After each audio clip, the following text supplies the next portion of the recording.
गंगा, ये शब्द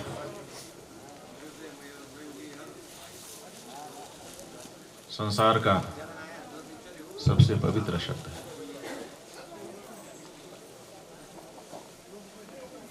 इंटरनेट पर लोग खोजते हैं कि सबसे ज्यादा सर्च किया जाने वाला शब्द कौन, सबसे ज्यादा नाम कौन से रखे जाते हैं। लेकिन अगर हम लोग चर्चा करें कि सबसे ज्यादा पवित्र शब्द कौन है संसार का, तो निकल करके आएगी गंगा। कैसे? ऐसे शास्त्र कहता है, लोग समझते हैं सामान्य रूप से, असल में अवमूल्यन करके समझते हैं। गंगा का बड़ा अवमूल्यन हुआ है, गंगा को समझा नहीं जा रहा। कुछ लोग उसको पानी की धारा समझते हैं, कुछ लोग उसको पर्यावरण समझते हैं, और इसी तरह से जाने कौन कौन से लोग जाने क्या क्या समझते हैं। लेकिन विद्वानों ने पहले से समझा हुआ है गंगा का महात्म्य। सामान्य लोग समझते हैं कि गंगा में जाएंगे, डुबकी लगाएंगे तो हमारे पाप धुल जाएंगे। यही ना समझते हो आप लोग? गंगा में डुबकी लगाएंगे तो, गोता लगाएंगे तो पाप धुल जाएंगे। ऐसा नहीं है। शास्त्र स्पष्ट रूप से कहता है, पुनाति कीर्तिता पापम। गंगा में वो सामर्थ्य है, केवल गंगा का नाम ले लो, इतने मात्र से आपका पाप सब नष्ट हो जाए। अरे पुराण का प्रसिद्ध श्लोक है, गंगा गंगेति यो ब्रूयात् योजना नाम शतैरपि मुच्यते सर्व पापेभ्यो विष्णु लोकम स गच्छति। 100 योजन दूर कोई गंगा से हो, गंगा के पास नहीं आया है, गोता लगाने का तो कोई तात्पर्य ही नहीं। अभी तो 100 योजन दूर है, वहीं से हे गंगे कह दे, इतने मात्र से मुच्यते सर्व पापेभ्यः, सब पाप, उसमें ब्रह्म हत्या, उसमें गो हत्या, उसमें भ्रूण हत्या, उसमें क्या नहीं आ जाता है, सब पाप नष्ट हो जाते हैं केवल गंगा जी के नामोच्चारण मात्र से। कितना पवित्र नाम होगा, स्वयं पवित्र नहीं, अपवित्र को भी पवित्र कर देने वाला जो नाम, पतित पावन, वो नाम है गंगा का। आज हम उस गंगा के किनारे। पुनाति कीर्तिता पापम दृष्टा भद्रम प्रयच्छति। कोई अगर गंगा के किनारे आकर के गंगा जी का दर्शन कर ले, गंगे तव दर्शनान मुक्ति ही, तो उसको मुक्ति मिल जाती है। कहा तब फिर गंगा नहाते क्यों? जब गंगा का नाम लेने मात्र से मुक्ति है, पाप नाश हो जाता है, गंगा के दर्शन मात्र से मुक्ति हो जाती है, तब भी हम अपने पूर्वजों का, श्रेष्ठों का आचार देखते हैं कि वो जाकर के गंगा नहाते हैं। ये क्यों? जरूरत नहीं है। इसका मतलब कि उन लोगों ने समझा नहीं गंगा का महत्व। तब शास्त्र कहता है, इसमें बात दूसरी है। क्या है? पुनाति कीर्तिता पापम दृष्टा भद्रम प्रयच्छति अवगाहिता च पीता च पुनाति ही शतम कुलम। अगर कोई गंगा के पास पहुंचकर उसके जल का आचमन कर ले, या गंगा में उतर करके डुबकी लगा ले, अपने आप को पूरा का पूरा निमज्जित कर दे, तो उसके 100 पीढ़ियां तर जाती हैं। अगर गंगा नामोच्चारण करेगा तो उसके पाप नष्ट हो जाएंगे। लेकिन अगर गंगा के पास पहुंच करके गोता लगा लेता है तो 100 पीढ़ियां तरती हैं महाराज। इसीलिए अपनी 100 पीढ़ियों को तारने के लिए हमारे पूर्वज गंगा में जाकर के डुबकी लगाते रहे हैं, गंगा स्नान करते रहे हैं। ये गंगा गम गम गम गम जो निरंतर चलती रहती है उसी का नाम गंगा है। गम धातु गमन अर्थ में, वो कभी रुकती नहीं है, निरंतर प्रवाहशीला होती है, रुकी हुई धारा गंगा नहीं होती। सुरसर जल कृत वारुनि जाना, कबहु न संत करहिं तिहि पाना। जब गंगा का ही जल वर्षा काल में बढ़ता है और जब बाद में वर्षा काल विगत हो जाने पर सिकुड़ने लगता है, तो जहां जहां गड्ढा होता है वहां पर गंगा का ही जल रुक जाता है, लेकिन उसमें कोई नहीं नहाता, उसमें कोई आचमन नहीं करता और उस जल को गंगा जल के रूप में स्वीकार नहीं करता। क्यों? क्योंकि वो चल नहीं रहा है, वो रुक गया, ठहर गया। गंगा तो वो है जो निरंतर गमनशीला है, गंग गंग गंग गंग गंग। अभी हमारे गंगा कथा वाले हमारे आचार्य जी पीछे जाके बैठ गए, सुन रहे हैं ना? वो कह रहे थे कि हम नारा लगाते हैं हम उस देश के वासी हैं, तो लोग कह रहे थे जिस देश में गंगा बहती। बाद में उन्होंने कहा कि हम उस देश के वासी हैं जिसमें गंगा रहती है, लेकिन रहती है को प्रचार नहीं मिला है शास्त्री जी, प्रचार मिला है बहती है, क्योंकि रहना अलग बात है और बहना अलग बात है। गंगा रहे उसका उतना महात्म्य नहीं है, गंगा बहे उसका महात्म्य। इसलिए गंगा की निर्मल अविरल धारा के लिए हम लोगों ने आंदोलन किया कि धारा बनी रहनी चाहिए, ये धारा न टूटे। खैर, आज गंगा आंदोलन करके राष्ट्र नदी के रूप में प्रतिष्ठित हो चुकी है। गंगा के लिए राष्ट्र नदी होने का लाभ ये हुआ है कि भारत की सरकार हर बजट में 10-20 हजार करोड़ रुपए गंगा के लिए निकाल रही है। अब ये बात अलग है कि गंगा को कितना उसका लाभ मिल रहा है, कितना नहीं मिल रहा है, लेकिन हम कह रहे हैं गंगा के नाम से निकल रहा है तो कोई ना कोई गंगा का बेटा बेटी ही तो है जो उसका लाभ ले रहा है, कम से कम। इसलिए हमको बहुत ज़्यादा उसका पछतावा नहीं है, लेकिन कम से कम गंगा का एक महात्म्य तो है। हर बजट में गंगा के बारे में सोचा तो जाता है। ये गंगोत्री धाम जहाँ आज अपने लोग आकर के बैठे हैं, भगवती गंगा जी का पूजन अर्चन किया है, उनके चरणों में अपनी श्रद्धा समर्पित कर रहे हैं। इस धाम की क्या महत्ता है तो, और ये धाम कैसे हो गया? असल में देखिए, अभी अपने लोग चर्चा कर रहे हैं शीतकाल की ग्रीष्मकाल, शीतकाल की ग्रीष्मकाल। ये आप लोग यहाँ पर बैठ करके चर्चा कर रहे हैं, लेकिन दूसरी भी एक चर्चा है, हमसे लोग पूछते हैं, और वो चर्चा क्या है? वो चर्चा है कि उत्तराखंड में 4 धाम। अगर उत्तराखंड में ही 4 धाम है तो बाकी भारत में 4 धाम है, उनका क्या होगा? ये 4 धाम कैसे हो गए उत्तराखंड में? भारत में 4 धाम है, उत्तराखंड में 1 धाम है, बद्रीनाथ धाम।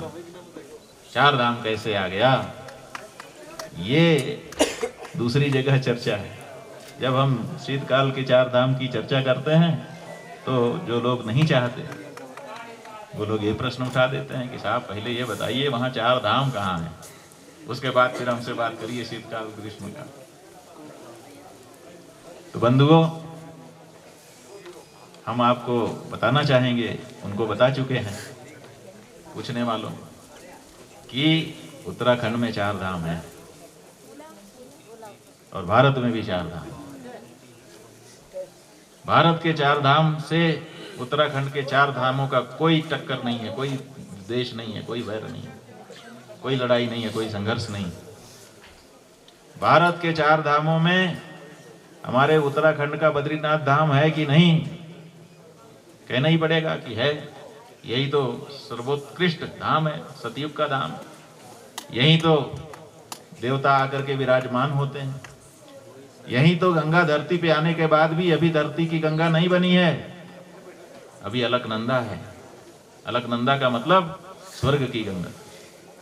अलकनंदा जो है वो धरती की गंगा नहीं है, अलकनंदा स्वर्ग की गंगा है, धरती की गंगा का नाम गंगा है, इसलिए यहाँ अलकनंदा बहती है, ये हमारा धाम है।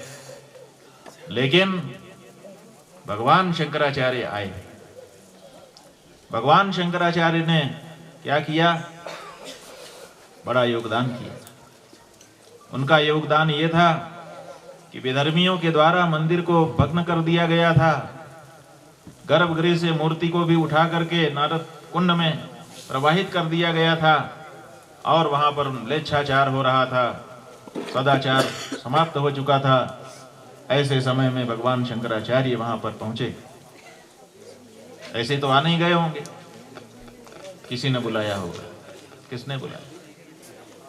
आप कहते हैं, प्रधानमंत्री कहता है कि माँ गंगा ने मुझे बुलाया है तब मैं आया हूं, ठीक है, लेकिन शंकराचार्य जी क्यों आए? उनको भी तो किसी ने बुलाया होगा, तभी तो आए।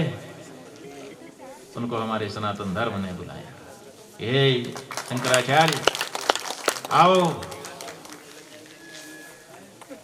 हमको तुम्हारी जरूरत है। और तब वो आए। उन्होंने बद्रीनाथ मंदिर का जीर्णोद्धार किया। नारद कुंड से भगवान की मूर्ति पुनः प्राप्त की, गर्भगृह में ले जाकर के प्रतिष्ठित किया। और हमने पहले भी बताया था, फिर से उल्लेख कर देना चाहते हैं कि जब मंदिर बनाने का अवसर आया तो धन कहां से आए? धन नहीं था उनके पास। ये उत्तराखंड का सौभाग्य है, हमारा सबका सौभाग्य है कि यहाँ पे आदि शंकराचार्य का स्वत्व लगा हुआ है। स्वत्व माने अपना धन।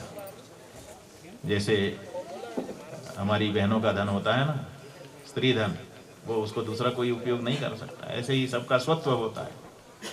भगवान शंकराचार्य का स्वत्व वो क्या था? उनकी पैतृक संपत्ति जो पिता से मिलती है।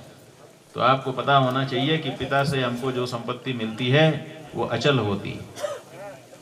भूमि, भवन आदि ये पिता बनाते हैं, पूर्वज बनाते हैं, जन्म लेने के कारण हमारी हो जाती है। लेकिन माता से भी एक संपत्ति मिलती है, वो चल संपत्ति होती है।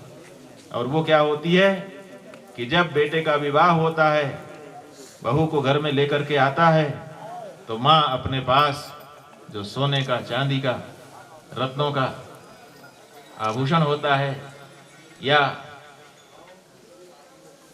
चल संपत्ति होती है, धन होता है, वो अपनी बहू के आंचल में रखती है।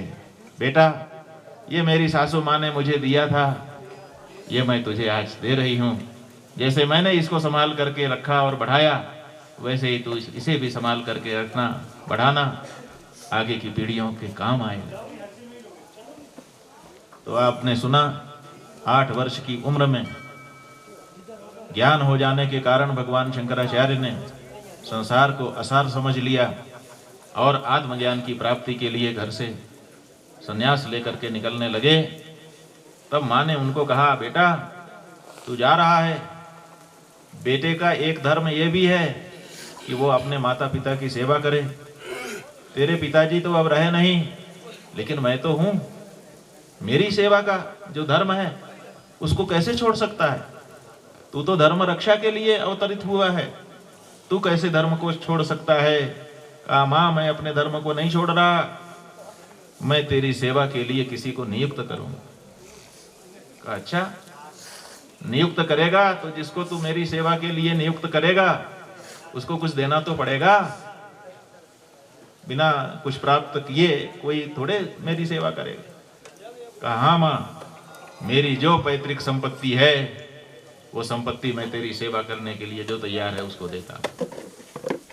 तो उन्होंने अपनी पैतृक संपत्ति अपने कुटुंबी जनों को समला दी कि भैया मैं संन्यास लेने जा रहा हूँ, ये मेरी संपत्ति है, पैतृक मुझे मिली थी उत्तराधिकार में, ये मैं आपको सौंपता हूँ, इसको स्वीकार करिए। और इसके बदले का जो दायित्व है वो ये है कि जब तक मेरी माँ रहे तो एक बेटे की तरह उसकी सेवा इसके बदले में कर दीजिएगा। उनके कुटुंबी जनों ने स्वीकार कर लिया, संपत्ति स्वीकृत ले ली। भगवान शंकराचार्य जी ने माँ को प्रणाम किया। माँ अब चला। माँ की आंखों में आंसू थे। दूसरा कोई रास्ता नहीं था, क्योंकि मृत्यु के मुख में जा रहे बालक को इसी शर्त पर तो आज देख पा रही थी कि हाँ बेटा, अगर मगरमच्छ तुझे छोड़ देगा तो मैं तुझे सन्यास की अनुमति दे दूंगी। इसलिए रोक भी नहीं सकती थी। उसने कहा ठीक है बेटा जा। और एक पोटली कपड़े की बांधी हुई थी, वो शंकराचार्य जी के हाथ में रखने लगी। ये ले। कहा माँ ये क्या है? कहा बेटा ये गहने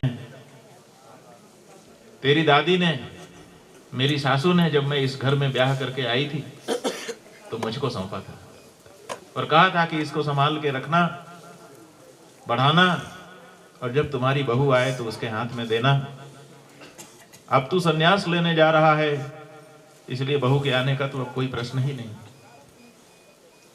और बहू में और तुझ में क्या अंतर, इसलिए जो बहू को मैं देने वाली थी वो मैं तेरे ही हाथ में रख देती हूं। तू इसको ले जा, रास्ते में तेरे काम आएगा। भगवान शंकराचार्य ने मां की ओर देखा।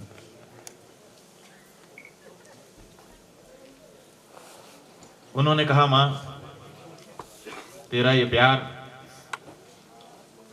मैं नहीं छोड़ सकता इसको, लेकिन मां तू तो जानती है, तू तो विद्वान पति की पत्नी है, विद्वान पिता की पुत्री है, और मुझ जैसे बालक की मां है।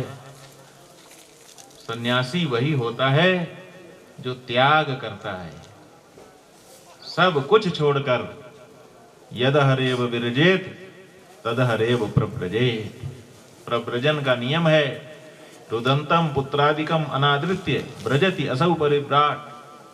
जो रोते हुए पुत्र, पत्नी, कुटुंबी, माता पिता, परिजन सबको छोड़ करके निकल जाता है, कुछ भी हाथ में नहीं रखता है, वो परिव्राजक होता है।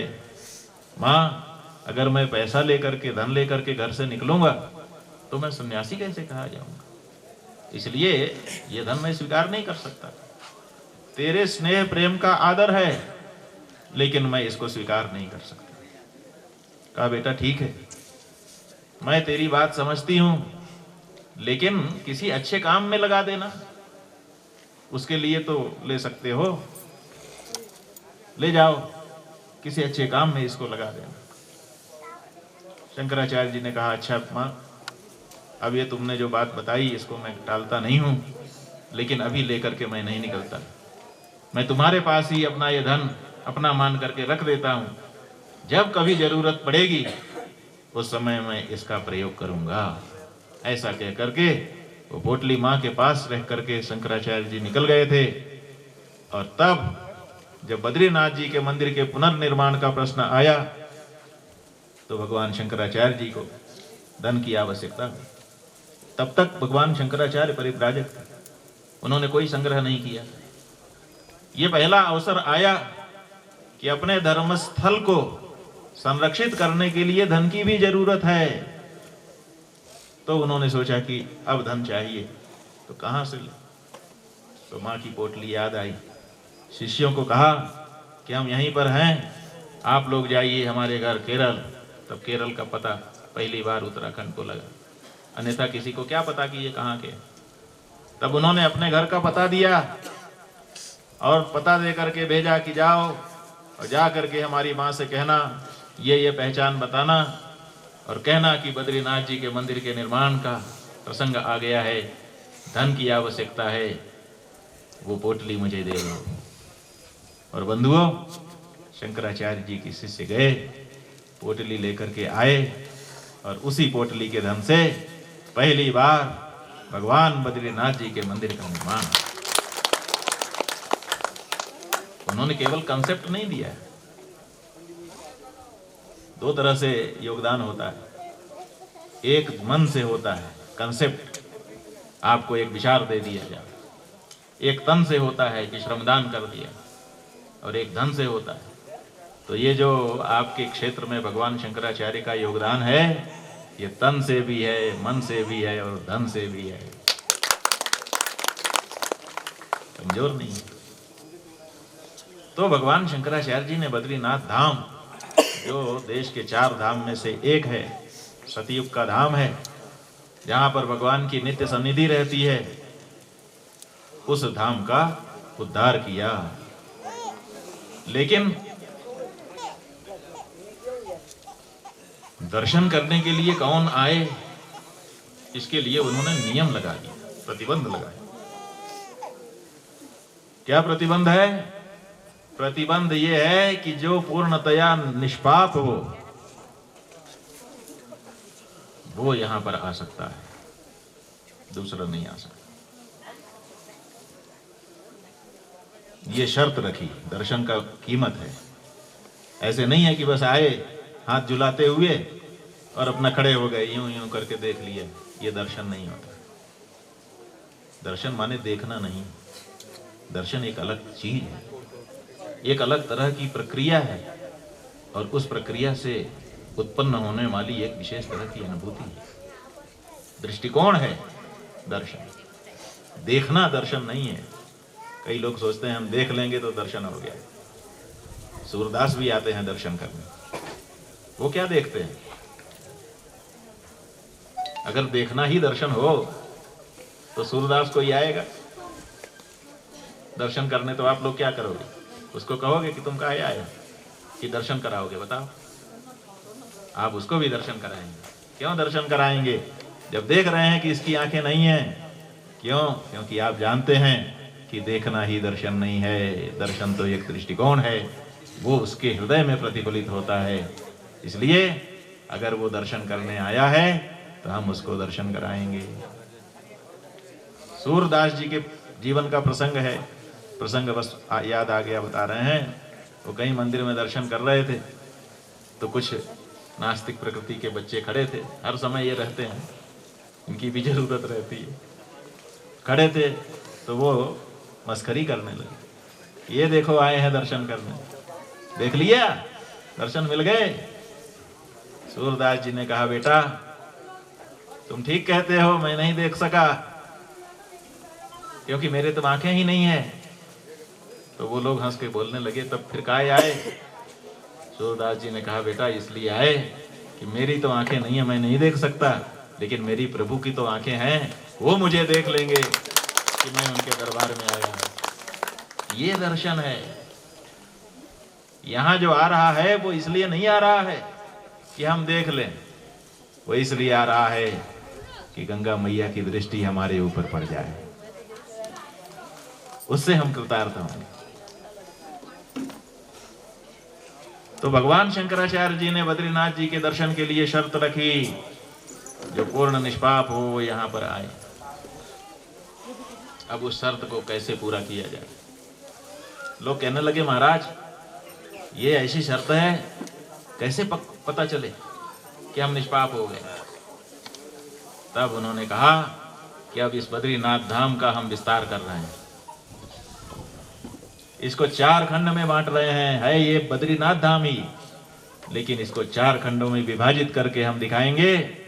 सबसे पहले यमुनोत्री में जा करके यमुना स्नान करो, यमुना जी का दर्शन करो, यमुना जी की पूजा करो। उससे क्या होगा? अरे उससे क्या होगा, यमराज की बहन है,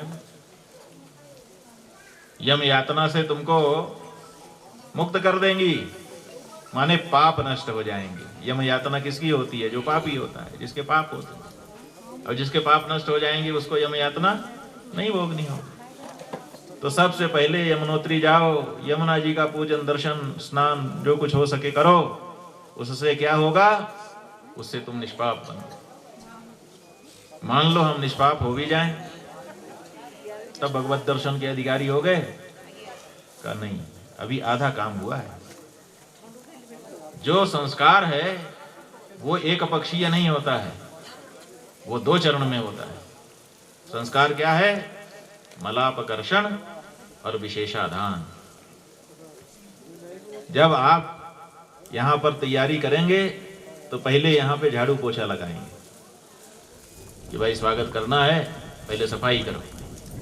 लेकिन सफाई करने मात्र से काम बन जाएगा?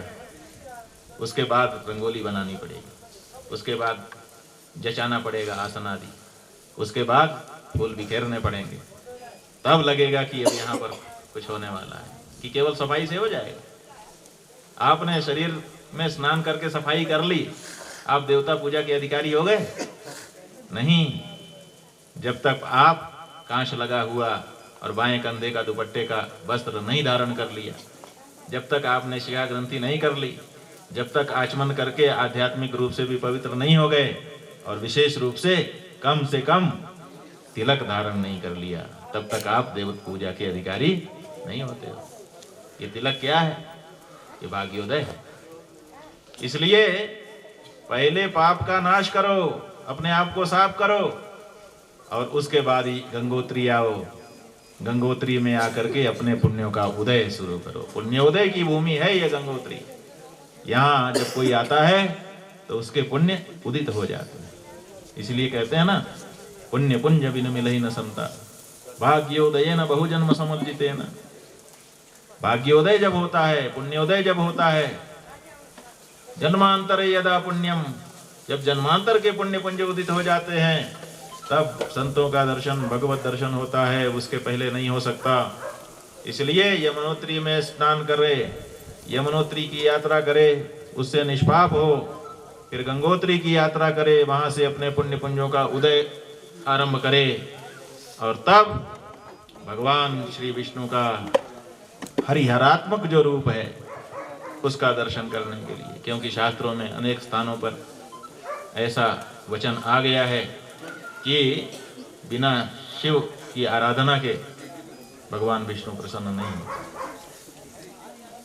इसलिए शंकर भगति बिना नर भगति न पावई मोर, शिव जी की भक्ति के बिना मेरी भक्ति पा ही नहीं सकता। तो भगवान की भक्ति प्राप्त करने के लिए शिव भक्ति आवश्यक है। इसलिए तब केदारनाथ जी की यात्रा करे, और जब इतना हो जाएगा तब वो बद्रीनाथ धाम के दर्शन का अधिकारी बनेगा, लाभ का अधिकारी बनेगा। इसलिए ये भगवान शंकराचार्य का, अवतारी पुरुष का सामर्थ्य है कि उन्होंने बद्रीनाथ धाम को 4 खंडों में विभक्त करके चारों को धाम की संज्ञा प्रदान कर दी। इसलिए ये भी 4 धाम है, और उन्हीं 4 धामों की हम लोग यात्रा कर रहे हैं। इसलिए देश के 4 धाम के साथ साथ हमारे उत्तराखंड का भी 4 धाम शास्त्रोक्त है और शिष्टानुमोदित है, बल्कि उन्हीं के द्वारा निर्दिष्ट है। इसलिए इन धामों की यात्रा करना निश्चित रूप से फलदायी होता है। बंधुओं, अब बात आ गई शीतकाल और ग्रीष्मकाल। कह रहे हैं कि सन्मासम देवतैः पूज्या सन्मासम मानवैस्तथा। 6 महीने देवता पूजा करेंगे और 6 महीने मानव पूजा करेंगे। और अर्थ क्या लगा रहे हैं कि 6 महीना देवता पूजा करेंगे, ठीक है, तो देवता कहाँ से आएंगे? देवलोक है उनका, अपने जगह से ही व्यक्ति आता है, जो जहाँ का होता है वहीं से आता है। तो देवताओं का निवास स्थान तो देवलोक है, तो देवलोक से आएंगे। अगर देवलोक से आएंगे तो देवलोक से आने के लिए वहीं पर भगवत सन्निधि है, उनको यहाँ आने की क्या जरूरत है? पूजा करने के लिए अगर देवताओं को यहाँ आना है तो देवता यहाँ क्यों आएंगे? वहीं पर देवलोक है, वैकुंठ आदि अनेक दूसरे लोक हैं, वो सब भी देवलोक ही हैं, क्योंकि वो भी देवता हैं। वहीं पे पूजा कर लेंगे, फिर यहाँ क्यों आएंगे? अगर आपके घर में ही देवता विराजमान हैं तो उनकी पूजा के लिए दूर क्यों जाएंगे? अक्के चैन मधुबिंदेता किमर्थम पर्वतम ब्रजेत। हमारे यहाँ न्याय है कि अक्के माने अपने घर के आले पर ही अगर शहद रखी हुई है तो कोई शहद की प्राप्ति के लिए पर्वत के ऊपर क्यों जाएगा? कष्ट क्यों करेगा जब घर में ही है? यूं हाथ बढ़ाया यूं ले ले। अक्के चैन मधुबिंदेता किमर्थम पर्वतम ब्रजेत। अगर सामने ही हमारे देवता विराजमान हैं तो फिर हम दूसरी जगह क्यों जाएं?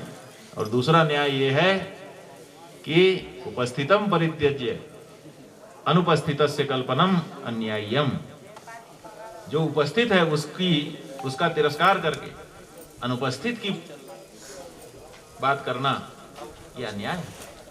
तो जब भगवान हमारे सामने है तो उनकी पूजा न करके हम कहें आटिए हम तो वहां जाएंगे, मृत्युलोक में, भारत भूमि में, पर हिमालय में, वहां पूजा करेंगे, तो भगवान को कैसा लगेगा कि हम यहीं इसके सामने हैं, हमको छोड़ के वहां जा रहा है। इसका मतलब क्या है? इसका मतलब यह है कि सही अर्थ लगाना पड़ेगा आपने। देवता स्वर्ग लोक से, देवलोक से आकर के यहाँ पूजा नहीं करें। धरती में भी देवता है और उन धरती के देवताओं ने ये व्यवस्था बना ली कि 6 महीना तो सब की पूजा हो, सब कर सकेंगे, सब दर्शन करें, और 6 महीना हम अपने लिए रखते हैं आरक्षित। तो इस धरती के जो देवता हैं वो कौन है? तो धरती के देवता और दूसरे कोई नहीं है महाराज, आप लोग। भूदेव धरती के देवता ब्राह्मण, इसलिए इनकी गिनती दोनों में है। नर के रूप में भी इनको माना जाता है। मनुष्य कहेंगे तो इनको हटा करके मनुष्य नहीं होता है। इनकी गिनती मनुष्यों में भी है और इनकी गिनती देवताओं में भी है। तो जब देवताओं का गणना होगी तो भी ये गिने जाएंगे, और जब मनुष्यों की गणना होगी तब भी ये गिने जाएंगे। ये कैसे? ये ऐसे कि जब देवता और मनुष्य दोनों का सम्मेलन होगा, तो मान लो एक रस्सी इधर से आई और एक रस्सी इधर से आई, तो दोनों को जोड़ोगे कैसे? दोनों को जोड़ने के लिए एक गांठ लगानी पड़ेगी। दोनों को ऐसे मिलाओ, मिला के गांठ लगा दो। अब गांठ लगा दिया, इधर भी रस्सी है, इधर भी रस्सी है। मान लो इधर देवता रस्सी है, इधर मनुष्य रस्सी है। अब मनुष्य रस्सी है और देवता रस्सी को आपने यूं जोड़ा और जोड़ करके गांठ लगा दी। अब प्रश्न ये उपस्थित हो गया कि इधर वाली रस्सी तो मनुष्य रस्सी है, इधर वाली रस्सी तो देवता रस्सी है, लेकिन ये जो गांठ है इसको कौन सी रस्सी मानेंगे? ये किस में गिनी जाएगी? देवता में गिनी जाएगी कि मनुष्य में गिनी जाएगी? बताओ। तो कहना होगा कि ये गांठ वाली जो जगह है ये दोनों में गिनी जाएगी, क्योंकि दोनों रस्सियां इसमें फंसी हुई हैं। इसलिए जब मनुष्य का प्रसंग होता तो मनुष्य भी इसी में गिने जाएंगे, और जब देवता का प्रसंग होगा तो देवता भी इसी में गिने जाएंगे। इसलिए जो ब्राह्मण हैं ये मनुष्यों में भी गिने जाते हैं और देवताओं में भी गिने जाते हैं, क्योंकि मनुष्य और देवता दोनों को मिलाने का यही कारण है। इसलिए इनको भूदेव हमारे शास्त्रों ने संज्ञा दी। तो सन्मासम दैवतै मानवै पूज्या सन्मासम देवतै तथा का मतलब है कि 6 महीना सर्व सामान्य के लिए है और 6 महीना उनके लिए है जो धरती के देवता है। माने इसके भी 2 अर्थ होंगे। एक अर्थ ये होगा कि ये आरक्षित कर लिया ब्राह्मणों ने कि हम पूजा करेंगे भैया, इस समय डिस्टर्ब मत करो, क्योंकि हमें तपस्या करनी होती है। हम कठिन समय में भी रहकर रहेंगे, रह करके पूजा अर्चना करेंगे। क्यों? क्योंकि हमको आशीर्वाद देना पड़ता है, और आशीर्वाद देने के लिए हमारे पास पूंजी होनी चाहिए। तो अगर तुम्हारा ही जब यात्री आएगा तो यात्री के पीछे हमको घूमना पड़ता है। आप यहाँ आइए, आप यहाँ आइए, आप खा लिए कि नहीं, पी लिए कि नहीं, बैठ गए कि नहीं, ओढ़ने के लिए पर्याप्त था कि नहीं, बिछाने के लिए पर्याप्त था कि नहीं, इसकी चिंता भी तो आप ही को करनी है। तो जब सर्वसामान्य लोग दर्शन करने आते हैं उस समय आपको पूजा पाठ का अवसर कम मिल जाता है। तो आप सोचते हैं कि आशीर्वाद देने के लिए मेरी ताकत कहाँ से आएगी। तो आपने कहा भाई अब बस, बाकी लोग रुक जाओ, अब हम भूदेव हैं, अब देवताओं के द्वारा 6 महीने पूजा होगी।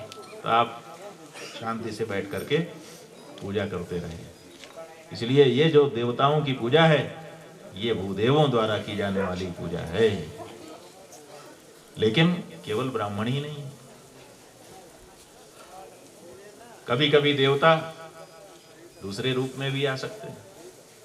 तो ऐसी परिस्थिति में ये जो शीतकाल की यात्रा है, इस यात्रा का लाभ वही ले पाएंगे जो मनुष्य रूप में यहाँ आए तो हैं, लेकिन असल में देवलोक से आए हैं, माने पुण्य कर्म वाले।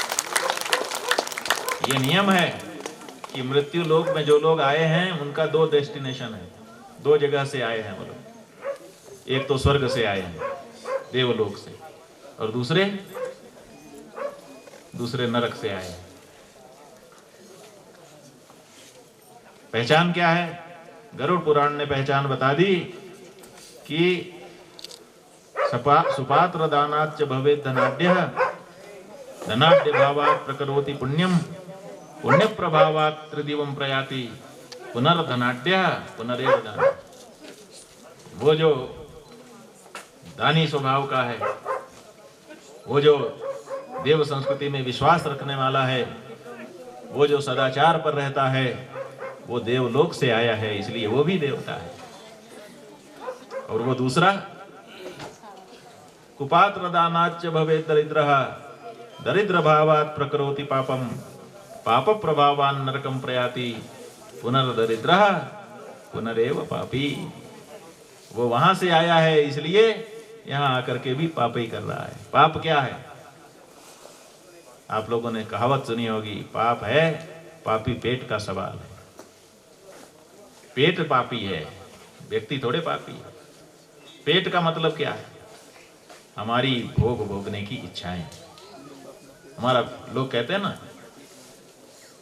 पहनने ओढ़ने के लिए भी बात हो, खाने पीने के लिए भी बात हो, रहने सहने के लिए भी बात हो, कहते हैं अभी तुम्हारा पेट नहीं भरा। पेट, ये पेट जो है ये भोग का उपलक्षण है।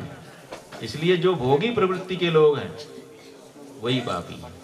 और जिन्होंने सीमित मात्रा में भोग को स्वीकार किया कि भाई जीवन निर्वाह के लिए जितना जरूरी है उतना तो हम स्वीकार करते हैं, लेकिन इससे अधिक हम स्वीकार नहीं करते। यावत् भ्रियेत जठरम तावत् सत्वम हि देहिनाम, अधिकम यो मन्येत सस्तेनः दंडमर्हति।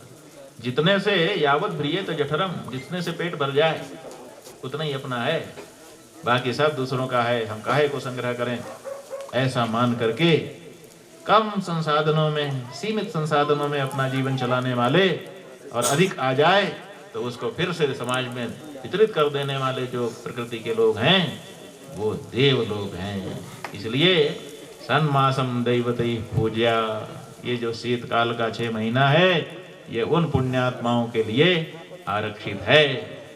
इसमें आप ब्राह्मण लोग विशेष रूप से पूजना अर्चना करते रहे हैं, और इसमें वही लोग आ सकते हैं जो पुण्य वाले हैं। बाकी तो नीचे गर्मी लगी, अरे बहुत गर्म है, एसी भी फेल हो जा रहा है, ऐसा करो चलो उत्तराखंड चलते हैं, वहां बद्रीनाथ जी के और गंगोत्री यमुनोत्री केदार के दर्शन भी हो जाएंगे और गर्मी से भी मुक्ति है। माने गर्मी से मुक्ति के लिए आने वाले लोग हैं कि यहाँ आएंगे, यहाँ थोड़ा ठंडी का आनंद ले लेंगे। वो भोग भोगने आए हैं, वो देवता दर्शन करने और पापनाश पुण्य लूटने थोड़े आए। लेकिन शीतकाल में जाएंगे, तकलीफ होगी, लेकिन उससे क्या होता है, जीवन में कष्ट तो आते रहते हैं, लेकिन भगवत दर्शन तो होगा। अभी जो आएगा वो एकदम शुद्ध दर्शनार्थी होगा। और इसीलिए शीतकाल में दर्शन का हमने बताया, ग्रीष्म काल के दर्शन से 100 गुना ज्यादा पुण्य है और आनंद भी। पुण्य वाले मामले में आप लोग हमसे कह सकते हैं कि आप लोग ये पुण्य बता देते हो और पुण्य का पता अभी चलेगा नहीं, पुण्य का पता तो स्वर्ग में जाने से चलता है। जब वहां पे हमका स्वागत होगा तो हम समझ जाएंगे कि पुण्यात्मा है। लेकिन हम आपको बताना चाहते हैं कि आपको यहाँ शीतकाल में आने का जो आनंद है, आप ऐसा करिए कि हमारी बात की परख करने के लिए कि शंकराचार्य ठीक कहता है कि कुछ भी कहता है, ऐसा मन में सोच करके परीक्षण करने के लिए एक बार उत्तराखंड के 4 धामों की यात्रा ग्रीष्म काल में करिए, और फिर उसी के बाद का जो शीतकाल है उस शीतकाल में यात्रा करिए। आप दोनों यात्रा का अनुभव जुटाइए और जुटा करके खुद आंख बंद करके अपने मन में विश्लेषण करिए कि जब ग्रीष्म काल में आपने यात्रा की तब और जब शीतकाल में यात्रा की तब दोनों में अधिक आनंद किसमें आया, तो आपको पता चलेगा कि शीतकाल की यात्रा में अधिक आनंद। हमने दोनों की हैं और एक बार नहीं की, कई बार की हैं, और इसीलिए हमको ये अनुभव है। और अनुभव करने के बाद ही बोलने का हमारे यहाँ नियम है। हम केवल शास्त्र पढ़ के नहीं बोलते। शास्त्रा नदीत्यापि भवन्ति मूर्खा यस्तु क्रियावान पुरुषस्य विद्वान। हमारे यहाँ कहा गया है कि विद्वान बनना है तो पहले शास्त्र पढ़ो, और शास्त्र पढ़ने के बाद उस जो कुछ पढ़ा है उसको जियो। जी करके अगर पाओ कि जो शास्त्र में लिखा है वो सही लिखा है, तब उसको दूसरों को बताओ।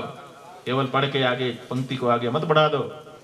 तो गुरुओं की ये जो शिक्षा है उसके अनुसार जब कई बार ग्रीष्मकाल शीतकाल की यात्रा की गई, तब पता चला कि दोनों में अपूर्वता है।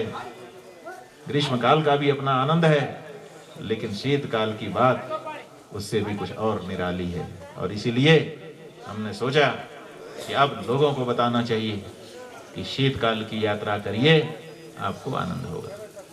तो पहले पिछली बार हम आए, वो हमारी शंकराचार्य के रूप में अनुभव यात्रा थी। शंकराचार्य बनने के पहले तो हम वैसे आ चुके थे, घूम घाम के जा चुके थे अनुभव करने के लिए, लेकिन हमने शंकराचार्य के रूप में भी सोचा कि पहले एक बार अनुभव प्राप्त करें। तो हम पिछली बार जब आए थे तो हमने किसी को नहीं बताया, क्योंकि हमारी अपनी अनुभव यात्रा थी कि हम स्वयं अनुभव करें तब दूसरे को बताएं। स्वयं तेरना परांता रहे, जब तक अनुभव नहीं हम कैसे कहेंगे। तो हमने अनुभव किया, बड़ा अच्छा अनुभव हमारा रहा। इसीलिए इस बार हमने थोड़े लोगों को बताया कि भाई है आनंद, लूट सको तो लूटो, चलो खजाना हम दिखा देंगे, हाथ तुम्हारे हैं, जितने बटोर सको बटोर लेना। तो लोग कुछ अब ज़्यादा आए हैं, लेकिन हम समझते हैं कि इस बार का जो हमको अनुभव हो रहा है, विशेष करके आधा अनुभव तो हो गया, यमुनोत्री जी और गंगोत्री तो अनुभव आ ही गया।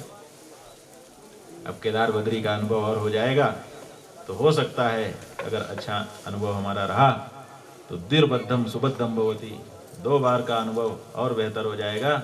तो हम पूरे देश को डंके की चोट पर बता सकेंगे कि शीतकाल में भी इन 4 धामों की यात्रा आपके हृदय को सदा सदा के लिए आह्लाद से भर सकती है। ये जो आध्यात्मिक आनंद है, इसकी विशेषता ये है, भौतिक आनंद से इसलिए ये विलक्षण है क्योंकि भौतिक आनंद जो है, जो भी चाहे खाने का हो, चाहे पीने का हो, चाहे बाकी कोई हो, शब्द स्पर्श रूप रस गंध पांचों में, वो जिस समय उसका उपभोग आप करते हैं उस समय ठीक लगता है। जैसे कागज आप जलाओ तो बड़ी तेजी से जलता है, तुरंत जल जाएगा, यूं माचिस किया तुरंत जलेगा, और बड़ी तेजी से उसकी लौ भी उठेगी, लेकिन कितनी देर, पतला पतला कागज। लेकिन अगर लकड़ी रख दो तो वो और तेज देर तक जलेगी, और अगर मोटी मोटी लकड़ी रख दो महीनों नहीं बुझती है। नहीं, इसी तरह से ये जो शब्द स्पर्श रूप रसगंध, जिसके पीछे आप संसारी लोग पागल हो, इसमें आनंद है नहीं है ऐसा नहीं कह रहे हैं, लेकिन बस क्षणिक है, थोड़ी देर का है। उसके बाद फिर एक तरह का पछतावा ही है कि आए इतना, एक मोबाइल खरीदा 1 लाख 1.5 लाख का, पता चला यूं कर रहे थे, तब तक हाथ से सरक गया, टक टूट गया। अब पछता रहे हैं कि आए मैंने क्यों छोटा ही मॉडल खरीद लेता तो अच्छा। इस तरह से जो सांसारिक भोग हैं उनमें शुरू में अच्छा लगता है, लेकिन बाद में पछतावा होता है। और ये आध्यात्मिक आनंद जिस समय इसको भोगते हैं ना, उस समय हो सकता है कि कष्ट हो, लेकिन फिर जिंदगी भर के लिए जब जब याद आती है मन अहोभाव से भर उठता है। यही इसकी विशेषता है। इसलिए उस आध्यात्मिक आनंद को पाने की जिनके मन में इच्छा हो, हम आपके गुरु होने के नाते आपका आह्वान करते हैं कि आप विचार मत करिए, भरोसा करके निकल पड़िए उत्तराखंड के शीतकालीन 4 धाम की यात्रा पर। इतना आनंद आएगा कि जीवन पर्यंत आप हमको मनी मन धन्यवाद देते रहेंगे कि धन्य हो, धन्यवाद हो शंकराचार्य जी आपका, क्या आपने कम से कम हमको ये बता दिया। गुरु गोविंद गोहु खड़े काके लागू पाए, बलिहारी गुरु आपकी गोविंद दियो होता है। बलिहारी है गुरु की, कम से कम वो बता तो देता है सही रास्ता। तो ये जो सही रास्ता है वो हम आपको बता दे रहे हैं। ये जो शीतकाल की हमारी यात्रा है, इसमें हमने बताया कि ये विप्रदेवों की पूजा का अवसर है, इसमें इनको भी मौका रहना चाहिए। इसीलिए हमने विचार करके इस यात्रा को, जैसे आपका जो 4 धाम का पट है वो दीपावली के बाद से बंद होना शुरू हो जाता है, और 15-20 दिन के अंदर विशेष करके बद्रीनाथ जी का पट मार्गशीर्ष महीने में 1-2 दिन 4 दिन पूजा करके बंद होता है। यहाँ हमारे बड़वा जी पिछले साल यही वहाँ पर मंदिर के गर्भगृह में भगवान की पूजा में हम लोगों को दिखाई देते थे। यहाँ आज दिख रहे हैं भगवान बद्रीनाथ जी ही समझो आके बैठे हुए। तो मार्गशीर्ष महीने की शुरुआत में 2, 4, 5 पूजा करके जब भी मुहूर्त निकल जाता है पट बंद हो जाता है। मतलब 15 दिन के अंदर कार्तिक के शुक्ल पक्ष से मार्गशीर्ष के कृष्ण पक्ष की किसी तिथि तक। इस बार द्वितीया को बंद हो गए थे शायद। तो ये जो मार्गशीर्ष में मान लो पट बंद हो गया अथवा कार्तिक के शुक्ल पक्ष में बंद हो गया। अब इसके बाद पौष के कृष्ण पक्ष की प्रतिपदा से हम ये शीतकाल की यात्रा शुरू करते हैं। पिछली बार भी इसी तिथि को शुरू किया था, इस बार भी इसी तिथि को शुरू किया। इसके पीछे हमारा उद्देश्य यह है कि इसी समय शीतकाल वास्तविक होता है, क्योंकि इसी समय सूर्य भगवान धनु राशि में आते हैं और बहुत कमजोर हो जाते हैं। इतने कमजोर कि सूर्य बल कम हो जाता है, बहुत सारे कार्य बंद हो जाते हैं। इस समय केवल इस समय आध्यात्मिक कार्य होते हैं। तो ये समय धनु के सूर्य होने से बहुत कमजोर हैं। इस समय गर्मी बहुत कम हो जाती है। ऐसे में ये शीतकाल प्रमुख शीतकाल आ जाता है। तो इस तिथि से हमने ये यात्रा शुरू की ताकि महीना सवा महीना का ये समय बीच में जो ग्रीष्मकाल और शीतकाल के अंतराल का है, इसमें हमारे विप्र देवता अपनी साधना उपासना पूरी कर लें ताकि वो भी आशीर्वाद से लैस रहें और उसके बाद जब हम आए तो वो भरपूर आशीर्वाद हमको प्रदान कर सके। तो इसलिए पौष के कृष्ण पक्ष की माने हम लोग जो चांद्रमास मानते हैं वो लोग कृष्ण पक्ष की प्रतिपदा से महीना शुरू करते हैं। प्रायः भारत में यही होता है। भारत के दक्षिणी और पश्चिमी कुछ भूभागों में अमावस्या से अमावस्या का महीना होता है। आपके यहाँ तो संक्रांति से संक्रांति का महीना होता है। तो लगभग इस आगे पीछे इसी से पड़ जाता है। तो ये शीतकाल का की यात्रा की शुभारंभ का अवसर रहेगा। प्रतिवर्ष पौष के कृष्ण पक्ष की प्रतिपदा से ये यात्रा शुरू हो और फिर ये चलती चली जाए अक्षय तृतीया तक। और फिर अक्षय तृतीया के बाद आप लोगों का मौका आता ही है, उस समय पट खुलता है। फिर ग्रीष्मकाल, ये जो ग्रीष्मकाल शीतकाल है इसमें भगवान का भेद नहीं है, इसमें स्थान का भेद जरूर है, ये भी समझ लीजिए। अभी हम आ रहे थे थोड़ी देर पहले तो हमको नागपुर से टेलीफोन आया किसी का। कोई मंत्री जी हैं जो महाराष्ट्र में अभी नई सरकार बनी है उसके मंत्री बने। उन्होंने फ़ोन किया तो हमने पूछा कहाँ हो। उन्होंने कहा हम नागपुर में। हमने कहा अरे नागपुर में तुम क्यों हो, सत्र चल रहा है। बोले महाराज जी यहीं चल रहा है। हमने कहा तुम्हारी राजधानी तो महाराष्ट्र है। बोले नहीं, हमारी 2 राजधानियां हैं, एक ग्रीष्मकाल की और एक शीतकाल की। ग्रीष्मकाल में हम लोग मुंबई में बैठते हैं और शीतकाल में हम लोग नागपुर में बैठते हैं। शीतकालीन सत्र हमारा नागपुर में ही होता है। इस समय सारे मंत्री फडणवीस और दूसरे सब यहीं पर हैं और हम लोग यहीं पर शीतकाल का सत्र संबोधित करते हैं। अब बताइए, नागपुर में जो बैठी है वो महाराष्ट्र सरकार है और मुंबई में जो बैठेगी वो क्या गोवा सरकार हो जाएगी? वो भी महाराष्ट्र सरकार ही रहेगी। तो चाहे नागपुर में बैठे चाहे मुंबई में बैठे, रहेगी महाराष्ट्र सरकार। ऐसे ही आपके उत्तराखंड में चाहे गैरसैंण में बैठे चाहे देहरादून में, रहेगी उत्तराखंड सरकार। ऐसे ही जम्मू कश्मीर में चाहे कश्मीर की घाटी में बैठे चाहे जम्मू में बैठे, रहेगी जम्मू कश्मीर सरकार। और भी जगह का इसी तरह से गिन लीजिए। ऐसे ही हमारी माता गंगा चाहे ऊपर बैठे चाहे नीचे बैठेंगी, रहेंगी गंगा। हमारी यमुनोत्री माता चाहे ऊपर बैठे चाहे नीचे, रहेंगी यमुना माता। ऐसे ही हमारे भगवान केदार चाहे यहाँ बैठे ऊपर बैठे चाहे नीचे, रहेंगे केदार। और ऐसे ही हमारे बद्रीनाथ चाहे ऊपर बैठे चाहे नीचे, रहेंगे बद्रीनाथ। और उनकी दर्शन और उनके पूजन का जो फल है वो दोनों ही स्थानों में समान रूप से प्राप्त होगा, समान रूप से उनकी तरफ से मिलेगा। लेकिन हमारे लिए कई गुना होगा शीतकाल में, क्योंकि हम विशेष कष्ट उठा करके लकीर के फकीर न बनते हुए, माहौल न देखते हुए भी निकल करके दर्शन करने आए हैं। इसलिए हमारी इस यात्रा को विशेष यात्रा माना जाएगा। सामान्य यात्रा नहीं माना जाएगा, और विशेष यात्रा होगी तो विशेष फल, सामान्य यात्रा होगी तो सामान्य फल, है कि नहीं। तो इसलिए ये जो शीतकाल की हमारी यात्रा है, इसका फल भी विशेष है, इसका आह्लाद भी विशेष है, और इसका आनंद भी विशेष है।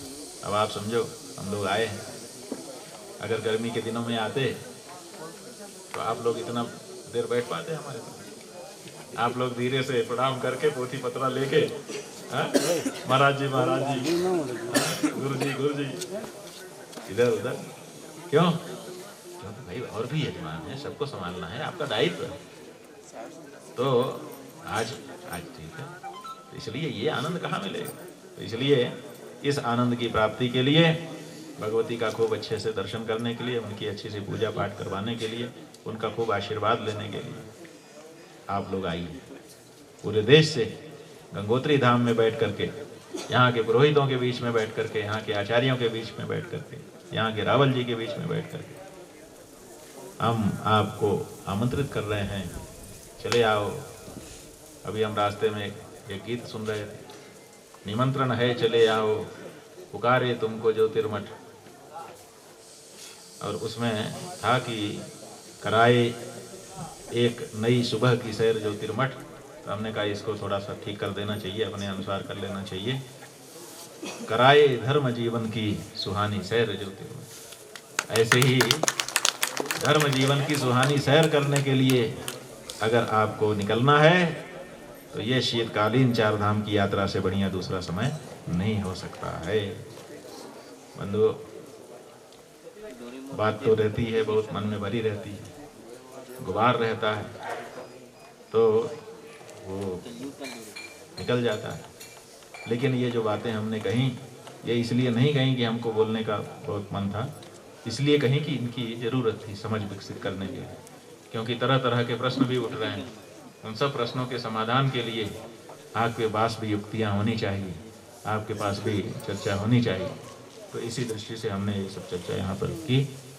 आप सब ने बहुत धैर्य से उसको सुना, समझा।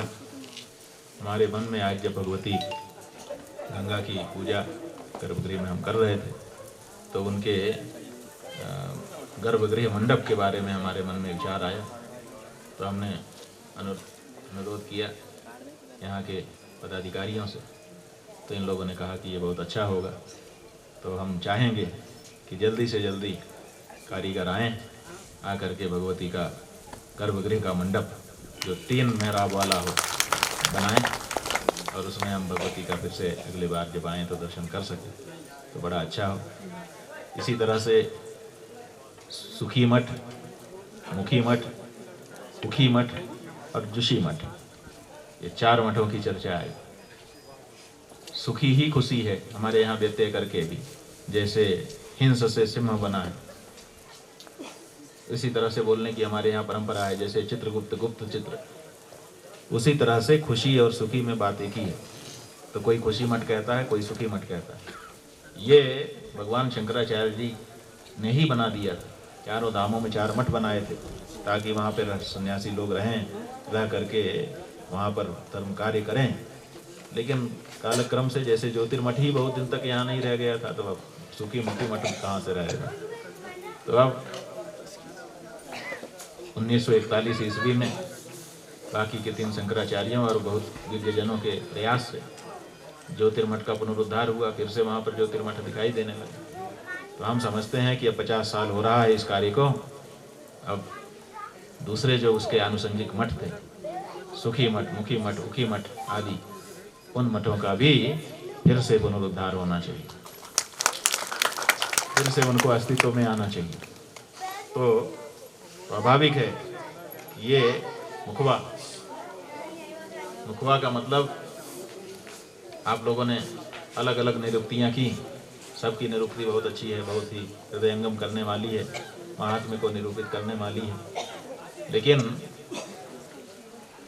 हमने सोचा कि ये इसकी क्या निरुक्ति हो सकती है। अभी जब आप लोग चर्चा कर रहे थे मुखवा की, विशेष करके हमारे गोपाल मणि, जो कि आपके उत्तराखंड के मणि ही हैं, समझे रत्न, ऐसा विद्वान और ऐसा समर्पित गौ गंगा के लिए, मतलब किसी की तुलना नहीं है। लेकिन अनूठे हैं, अद्वितीय हैं। तो ये कह रहे थे मुखवा के बारे में निरुक्ति करते हुए, तो हमने सोचा कि क्या निरुक्ति हो सकती है। हमने संस्कृत पढ़ी है तो हम संस्कृत की दृष्टि से सोच रहे थे। तो हमारे मन में आया कि मुखवा का मतलब है, असल में ये अपभ्रंश होना चाहिए शब्द। इसका मूल शब्द क्या होगा, क्योंकि मूल जो संस्कृत शब्द हैं उन्हीं से अपभ्रंश होकर के शब्द बनते हैं लोक भाषा में।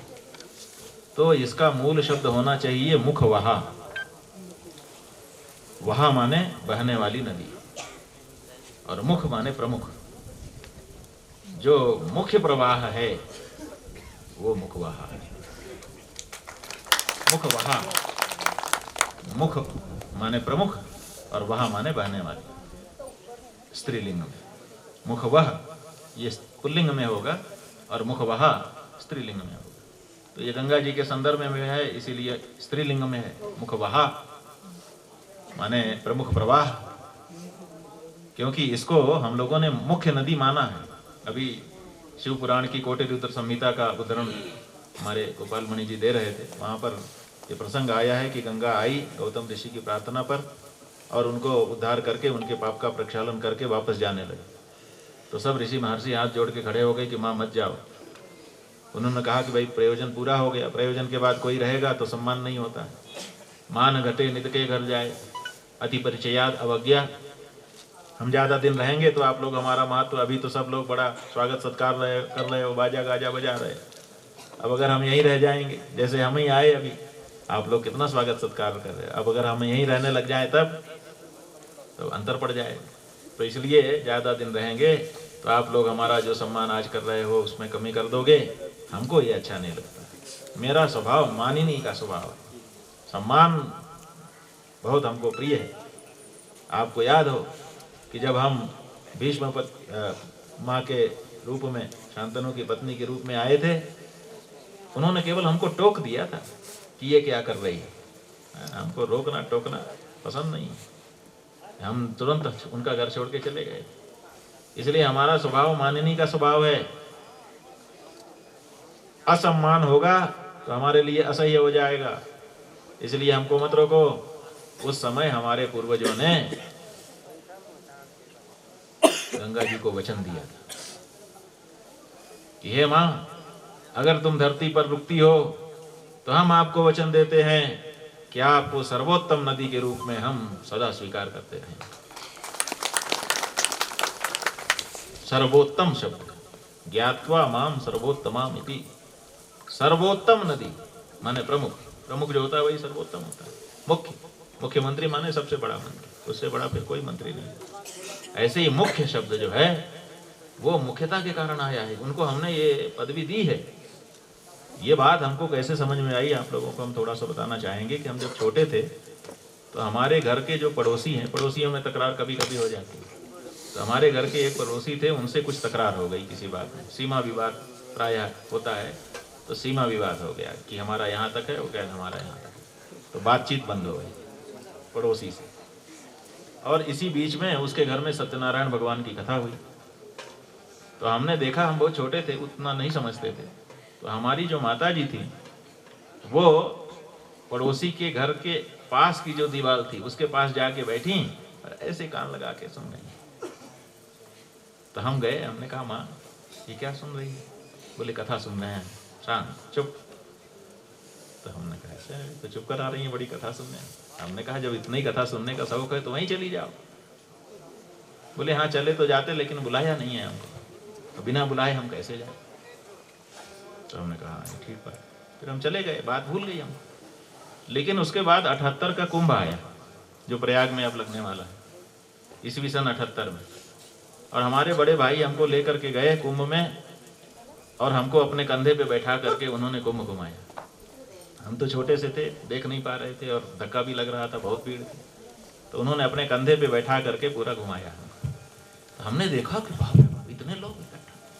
पहली बार हमने जीवन में भीड़ देखी। अब हमारा दिमाग चकरा गया, इतने लोग इतने लोग इतने लोग। और फिर उसी में हमारे मन में एक प्रश्न आया कि इनको किसने बुलाया होगा? इतने लोग यहाँ आए हैं, किसने बुलाया होगा? क्योंकि बिना बुलाए तो कोई धर्म कार्य में जाता नहीं है। या हमारे संस्कार हो गया था कि माँ तो बिना बुलाए कथा सुनने नहीं गई, कथा सुनने की इच्छा तो थी लेकिन बिना बुलाए जाते नहीं। तो हमारा जो बाल मन है वो ये उसमें प्रश्न आ गया कि इनको किसने बुलाया होगा इतने लोगों को। तो हम पूछने लगे, पहले अपने भाई से पूछा कि इतने लोगों को किसने बुलाया, तो कोई बुलाता थोड़े, सब आते हैं। फिर जब हम बड़े हुए, थोड़ा पढ़ने लिखने लगे, तो अपने गुरुओं से पूछा, महात्माओं से पूछा। बाद में कई कुंभ में हमको रहने का मौका मिला, हमने कुंभ में आए जो विद्वान हैं उनसे पूछा कि इनको किसने बुलाया, कोई नहीं बताता। तो बात अनुत्तरित ही रह गई थी एक तरह से। फिर एक दिन हम शिव पुराण पढ़ रहे थे, तो उसकी कोटि रुद्र संहिता का वो भाग आया जिसका उन्होंने किया, और वहां पर लिखा था कि जब गंगा वापस जाने लगी तो ऋषि महर्षियों ने और बाकी जनता ने आ करके उनसे प्रार्थना की कि आप रुकिए, और उन्होंने कहा कि नहीं, हमको सम्मान में कमी नहीं चाहिए।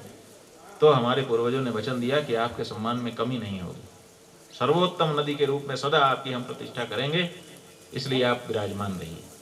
तो गंगा जी ने कहा ठीक है, अगर ये वचन देते हो तो हम रुक सकते हैं, लेकिन एक और वचन देना होगा। तो लोगों ने कहा भगवती एक वचन तो दे दिया, अब कौन सा वचन चाहिए। गंगा ने कहा इसी का पूरक वचन है, कहा वो भी मांगिए।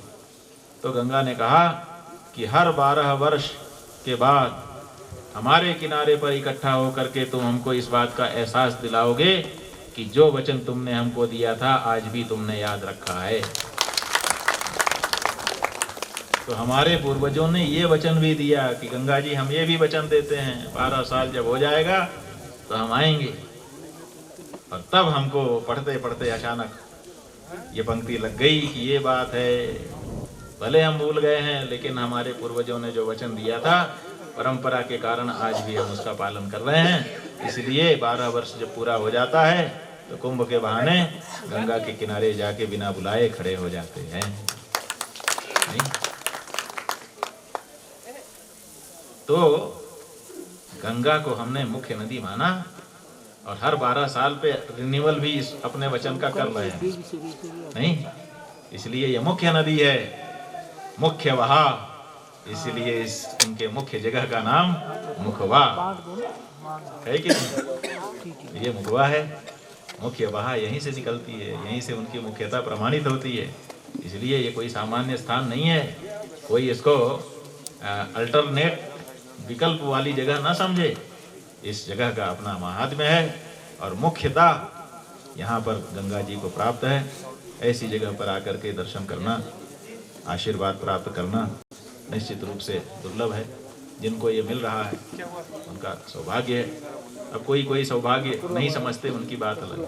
कभी कभी चीज़ मिलती है हम समझते ही नहीं। एक बार आपको सुनाए, थोड़ा सा हंसी भी आएगी लेकिन समझ में बात आई। जो मूर्ख लोग हैं इस संसार में उनकी संख्या कितनी है? कम है कि ज़्यादा? अब भाई आप लोग कह रहे हैं हम इसमें हम नहीं पढ़ेंगे आप लोग जैसा चाहो कहो। तो उनकी संख्या थी और लोग उनको मूर्ख मूर्ख कह के चिढ़ा रहे थे, तो उनको बुरा लगता। जो विद्वान है ना, अगर उसको आप मूर्ख कह दें उसको बुरा नहीं लगता। जो मूर्ख है उसको अगर मूर्ख कह दो, आहा। जो 2 आंख वाला है ना, उसको अगर कह दो अंधा या काना, उसको ज़्यादा फर्क नहीं पड़ेगा, मुस्कुरा के इधर चला जाए। लेकिन असल में जिसकी ना हो, 1 या 2, अगर उसको कह दो अंधा या काना, आप देखो जिंदगी भर भूलेगा नहीं होगा। तो इसीलिए मूर्ख को मूर्ख कहना, तो जब उनको कोई मूर्ख कहता था तो उनको चुभ जाती थी। तो बहुत परेशान हो गए मूर्ख। उन्होंने कहा कि ब्रह्मा जी ने ये काम गलत किया, हमको मूर्ख बना दिया। अब उन्होंने संगठन किया, संगठन करके कहा कि धरना देंगे, प्रदर्शन करेंगे, नारा लगाएंगे, बाध्य कर देंगे ब्रह्मा जी को कि हमको बुद्धि दे। लोगों ने कहा बिल्कुल ठीक कहते हो। तो सब लोगों ने मोर्चा निकाला और नारा लगाते हुए ब्रह्मा जी को ब्रह्मा भवन के पास पहुंचे। अब चारों तरफ से घेर लिया, घेरा। ब्रह्मा जी सृष्टि रचना में व्यस्त थे, कानों में आवाज आने लगी, बहुत मुश्किल होने लगा। कहा क्या बात है? कहा बहुत सारे लोग आ गए हैं, मोर्चा घेराव हो गया है। आप कहा क्यों, क्या बात? कहा कह रहे हैं हमको बुद्धि नहीं दिया। कहा अरे हम तो सबको देते हैं, ऐसा नहीं है ना, कह रहे हैं उनको ऐसा लगता है कि उनको नहीं दिया आपने, आपने दिया होगा। कहा ठीक है, अगर ऐसा लगता है तो हम दोबारा दे देते हैं, ऐसी क्या बात।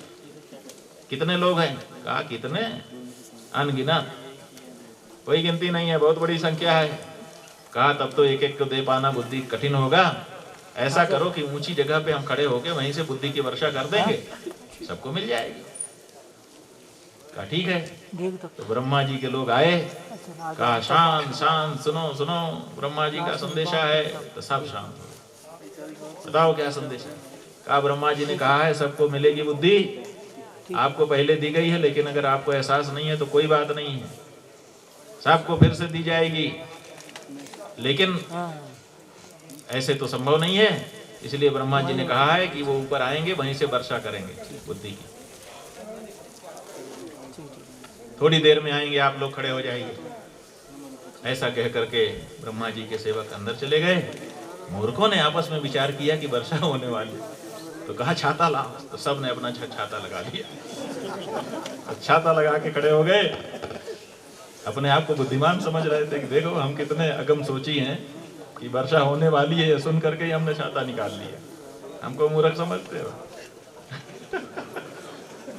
ब्रह्मा जी को भी पता चल जाएगा कि हम कितने अग्र सोची हैं।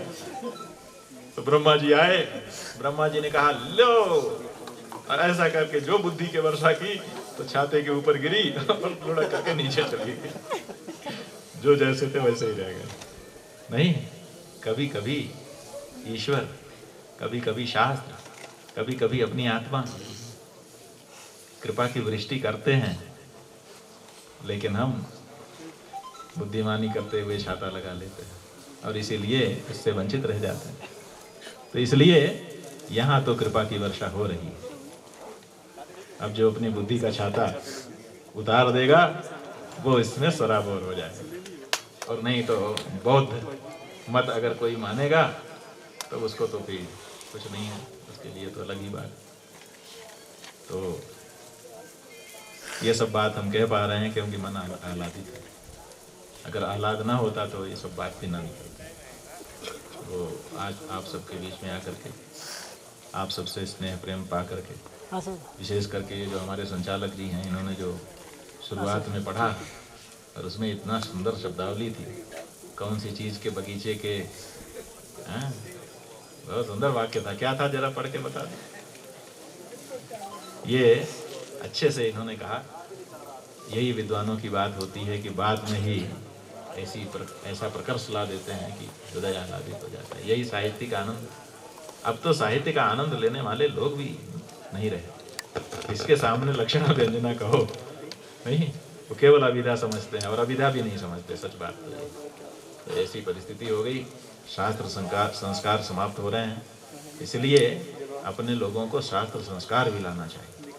और जो बुद्धि में जड़ता आ गई है उसको दूर करने के लिए जाड्यापहा, भगवती सरस्वती की आराधना गंभीरता से करनी चाहिए।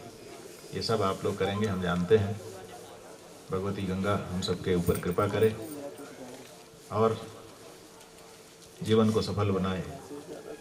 आप सबके लिए हृदय से आशीर्वाद अभिव्यक्त करते हुए यहीं पर हम अपनी वाणी को विराम दे रहे हैं। हर हर महादेव।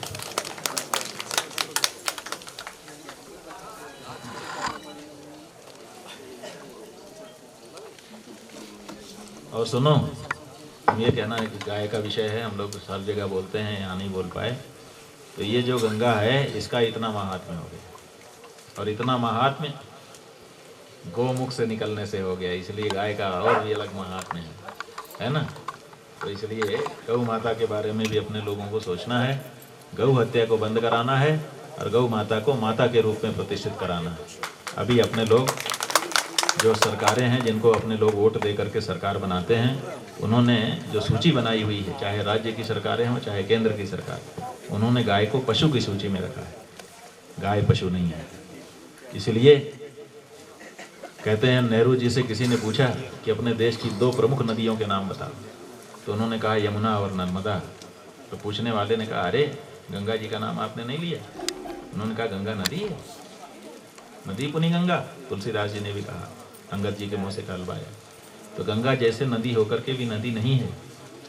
जैसे गुरु मनुष्य होकर के भी मनुष्य नहीं है, वैसे ही गाय पशु होकर के भी पशु नहीं है। ये अपनी दृष्टि है और आज की सरकारें उसको पशु मान रही हैं। तो हम चाहते हैं कि आप सब लोग ये संकल्प लो कि हम जब वोट मांगने नेताजी आएंगे तो उनसे आप लोग कहो कि भैया आप वचन दो कि गाय को पशु सूची से हटा करके माता के रूप में प्रतिष्ठित करोगे और उनकी हत्या को दंडनीय अपराध घोषित करवाओगे, तब तो हम वोट दें, नहीं तो हम नहीं दे पाएंगे। एक हिंदू होने के नाते, गौ प्रेमी होने के नाते अगर ये संकल्प आप लोग लो तो इससे बहुत बड़ा पुण्य आपको प्राप्त होगा। हर हर महादेव।